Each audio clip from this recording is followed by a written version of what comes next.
Toye Kobimana, Laurent Désiré Tabo Mundele a comprendre déjà que Mobutu a commis déjà la souka. Ce qui a koufi, ba Congolais va récupérer le pouvoir na bango, biso minere to en accès wana te ya kozwa biloko oyo ndenge to imposer na bango. Basali ba kei osolo na ba Rwandais ba ki kuluka Laurent Désiré Kabila na Tanzanie parce que Laurent Désiré Kabila à l'époque azalaka rebelle oyo azali kobundisa Mobutu na suka asukaka na ye akoma kosala ba business na ye ya soki naza camarade na yo elobami te ke soki naza camarade na yo kozali ka momoko wifona sa sono identité Félix azali camarade ya Moïse Katumbi. Moïse Katumbi azali camarade ya Moïse Katumbi. C'est-à-dire aujourd'hui notre président na mboka na biso oyo place nyonso ba yebi na en Afrique du Sud ya ba yebi ke c'est Félix Tshisekedi. C'est-à-dire Katumbi azali opposant oyo asali déclaration na ye tozali ba républicaine tozali kosala politique oyo pour que mboka na biso ekende tosala politique ya motema mabe te pour que ngai il faut ezala boye ezala bote azo sala politique yake totonga Congo. Association na wezani Congo na association na ngai na pesi Congo ya rivière rivière wana po batu mususu soki aboti mwana ndenge wana aninga kwa kaye na rivière mais ngai na village nanga tozana rivière wana ezaka séparé ndenge balobaka calcul ya nzambe oyebaka kote kotoyo basokolaka kotoyo ezaka mai ya komela yango wana Kongo ya association nanga eza tuka ngai tubiki kakunwa ne kakonvo bibal si c'est quand Kalonji Muloko est décédé on a fait barrage à tous les deux rivières là pour enterrer Kalonji Muloko. Il est mon oncle. C'était le cousin de mon père. Vous voyez, c'est pourquoi j'ai donné le nom de cette rivière, des rivières-là, pour montrer qu'il ne faut pas, quand tu es au Botimouana, trisomie, au Botimouana, aux autres idées, à comprendre moi, ou de boire une rivière. Il y a encore une petite tout quand il y a tout en bref, tout quand il voit. En bref, il y a abrégé ça tout quand il voit. Place Bakundi, Kalonji Muloko, et ça, la rivière Wana. Merci beaucoup. Bon maman, le monde n'est pas la solution modèle. Le monde est qui me dit juste tout aussi bien destination. Donc nous sommes photographiés. Donc nous sommes bons en tout cas. Vous êtes comme ça, on va dire ça, maman. Le problème est que les gens sont congolais, boyés tous sangana, ouais, ils ont un moyen. Après, c'est pour l'association nanga. Là, c'est les locaux wana pour ba maman. Azoli le mingi, bana bazali figé, ma maman bazali victime pas ba papa, boni lobote inga mwana boye, na sel sabasi wana na bana wana avanda na bangona ya pona sina bandia wana France, avanda na bana wana na sabre ka bana wana baza lokolo ngana za française d'origine congolaise, na sala ka na France en tant que française, pourquoi pas na sala na origine nanga na RDC. Vote ya bino nga comme nanga numéro pour s'abonner na chaîne na bino Kin ya bana Kin. Matata mokile koti matata donc presque koti matata balobi 2019 mamasika. Mes chers internet, merci na confiance au bopesa biso na site wa bino Kin ya bana ya Kin. Moi-même Jules Senghor, je suis là, je suis avec Papa Pita ici. Donc tant on a yé na Papa Pita c'est que mutu ezali. Lelo ne to ba vérité nyonso ko bima lelo to sana Papa Pita le président ya ba chaîne nyonso oyo ba o ba benga ba mi ya Moïse Katumbi. Les amis non, les amis de Moïse Katumbi ici en Afrique du Sud. Papa Pita Mokenji. Papa Pita, bonjour. Bonjour ndona mobali. Oui, non to commission Nzambe parce que to yé qu'on demande ko ki ke to ya to yé. Santé, ça va par la grâce de Dieu. Merci, Papa Pita. Parlons un peu de Moïse Katumbi. Moïse Katumbi a ça pour le moment. Parce que partout à Zomo Nanate, Wapi. Non, son excellence Moïse Katumbi a zonaki na Congo le 20 mois passé parce qu'aujourd'hui c'est le premier. Kozonga nae ayaki lisusu en Afrique du Sud. Pour que après élection temps esamaki en Afrique du Sud biomo boye baiki kozaki bato bazaki déjà invité, il était parmi bato oyo. Babenga ki bango baya kondima la invitation oyo bapesa ki bango à partir de il y a awa nde bisika oyo na ba information nazali nango aye kozonga lisusu mboka na biso kobima na mboka na biso nde akendaki pona accord ya papa Etienne Tshisekedi na Bruxelles. Donc na mutuna na yo son excellence Moïse Katumbi soki na kopesa information ya azali wapi azali na Belgique bisika oyo akendaki koorganiser ndenge nini corps ya papa na biso eko kozonga na mboka na ye. Ok, wana swaki koboma penda la muka bien parce que la muka est confié Moïse Katumbi nde asa en tête nango. Et ça comment koboma la muka, ce n'est pas que Moïse Katumbi koboma la muka parce que Moïse Katumbi atkala jamais koleka na média lobby ke na koboma la muka, au moins que kozali bateau baza na penser mabe koboma la muka. Mais pour son excellence Moïse Katumbi, je ne pense pas que aza na penser moko négative oyo azana ngo azotambola ngo pona koboma ngo la muka. Il est le coordinateur ya la muka pendant 3 mois oyo bapesaki ye. Donc azali kosala musala na ye, donc carnet na ye ezali trop chargé na ba programme oyo bazali nango. Donc pona mutuna olobake son excellence Moïse Katumbi akei kuna pona koboma la muka au boma la muka pona quel intérêt? Papa Peter, tozo ngana muke na Genève. Moïse Katumbi a voté Félix Tshisekedi. Oui, à voter son excellence le président Félix Tshisekedi. Après Moïse Katumbi, Tchapoué, président Félix alobi ke asa ami na ye, camarade na ye, relation ni basana. Eza omoni bato bazali ko interpréter makambo oyo ezali esika eloko ezali noir olingo comme sango jaune. Soki naza camarade na yo elobami te ke soki naza camarade na yo kozali kamomoko wifona sa somi de Félix azali camarade ya Moïse Katumbi. Moïse Katumbi aza camarade ya Moïse Katumbi. C'est-à-dire aujourd'hui notre président na mboka na biso oyo place union soba yebi na en Afrique du Sud ba yebi ke c'est Félix Tshisekedi. C'est-à-dire Katumbi azali opposant oyo asali déclaration na ye tozali ba républicaine tozali kosala politique oyo pour que mboka na biso ekende to sala politique ya motema mabe te pour que ngai il faut ezala boye ezala bote azo sala politique yake to tonga Congo. Vous comprendre bato ba interpréter te kusa bato bazana mitema mabe oyo balinga Katumbi te yeba ke na se mokili oyo koza mutu moko te bakolingaka ye 100%. Yango benga lisu d'abord benga président Moïse lisu ya président Fachi. Donc au moins ndenge président Kabila azala et pas ya Kabila ndenge baso comparer na Moïse Katumbi. Lisu penza ya Fachi. To omoni kolobake azali lisu ya Félix wana nazoboya ngo azali ndeko na ya za camarade na ye ba bundi ensemble oyebi ke bato ebele bazobosa na ke Félix azali président ya rassemblement bango tout nyonso ne bazali wana mu Félix ndi azali kokamba bango Muzito, je ne pense pas que Muzito azali Martin Fayulu il était là, Moïse Katumbi il était toujours avec Nani Mosusu, Freddy Matungulu bango lingomba na bango mobimba wana ne bazali kotambola mokonzi na bango azali Félix.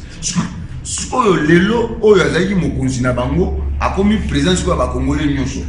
Ozo comprendre? Akomi président ba congolais nyonso, c'est-à-dire ndenge bazali na kati ya opposition. Vision na biso zali na kati ya opposition vie na biso vision na biso zali ke tozali na besoin ya politique na Rwanda mutu chabima na kiti wana tozwa mwana mboka. Et tozali kobunda awa. Aujourd'hui mutu wana zali wana aza congolais aza kinois oyo botami na Kinshasa ayebi comportement ya ba congolais ayebi nzala na biso.